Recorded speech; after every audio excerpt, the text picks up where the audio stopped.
Hello everyone, and welcome back to another video where I'll be talking about in more detail depression. And what I'm going to be focusing on today is talking a bit more about how depression is maintained. A big part of what I want to focus on today is really about not just what depression looks like, which I talked about in the last video, but more about how it looks like when it keeps on going for a period of time. So just a quick recap about some of the symptoms of depression that we looked at last time. We mentioned how some of the symptoms might include having a sense of low mood or feeling depressed or quite sad, how there can be a sense of loss of hope where you can't see much about what your future might hold for you or any positive outlook for your future, where you can feel quite tired and fatigued. You'll be unable to do the things that you used to do before because there's a lack of motivation. You might also find yourself moving or speaking slower than usual, having quite negative, self-critical thoughts. They could be critical towards yourself of how you are as a person and your accomplishments and achievements. They can also be about how you see the future and not having any positive outlook for the future. You might also have thoughts about death.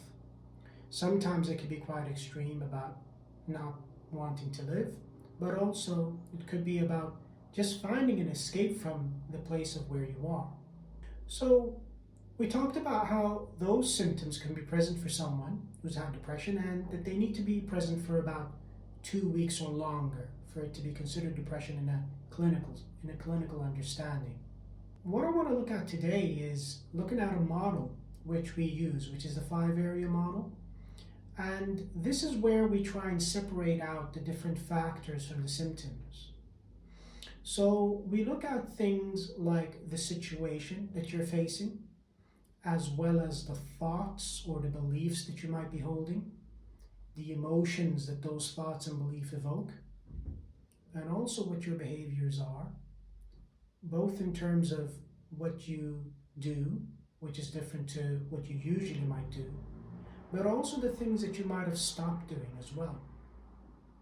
And a good consideration is given to how you feel physically in your body as well.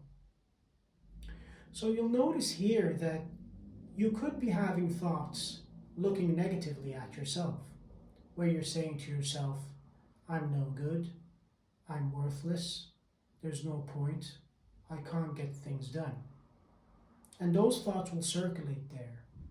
And they can help to feed into that sense of loneliness, that sense of sadness and depression. But what we might notice is quite interesting is that whilst you could be in a general situation when you start thinking and feeling that way, you also need to pay attention to what's happening in terms of your routines, that is your behavior. And here we focus quite a lot on what you're doing. So we could take to just keeping a diary and seeing where you're spending most of your time. We might come across that perhaps you're getting your daily job tasks done at work. But if we pay closer attention to it, you'll notice that we might actually be doing things on a very basic level. Maybe we've left off some of the things that we used to do that we used to find quite enjoyable, or that we used to be quite attentive to. Maybe we're getting the job done during the day, but as soon as we come home, we go straight to our rooms and lock ourselves up, which means we might not eat on time that we used to do, or we're perhaps not calling the people that we used to and having contact with others. Maybe also it becomes problematic because we stay quite stationary and sit down for quite a lot and don't move around, or maybe we're lying down. And of course, with today's age with smartphones, it's very easy to stay still and to just look at a screen that's feeding in. In those circumstances, it's worth considering that if depression has been something that someone's been feeling for quite some time, there could have been something that started it off. It could have been a loss of something, like a loss of a friend, a family member, loss of a job, a loss of self-confidence, which slowly eroded away as your life went forward. Maybe you had a very difficult period of time where people were quite abusive and very critical towards you, and that went on for a while. Now, whilst those factors may have started it off, it's worth considering whether that's what's keeping it going. And in CBT, we'll look very closely at where you are today and now. So we might consider that the fact that you're not getting out of bed until very late, or staying in bed for longer, not eating on time, spending a lot of time going through past memories of what happened for you, all of these things will help to keep that vicious cycle going.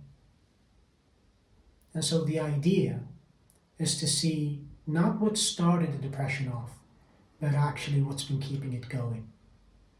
And that's where we focus on trying to make some changes.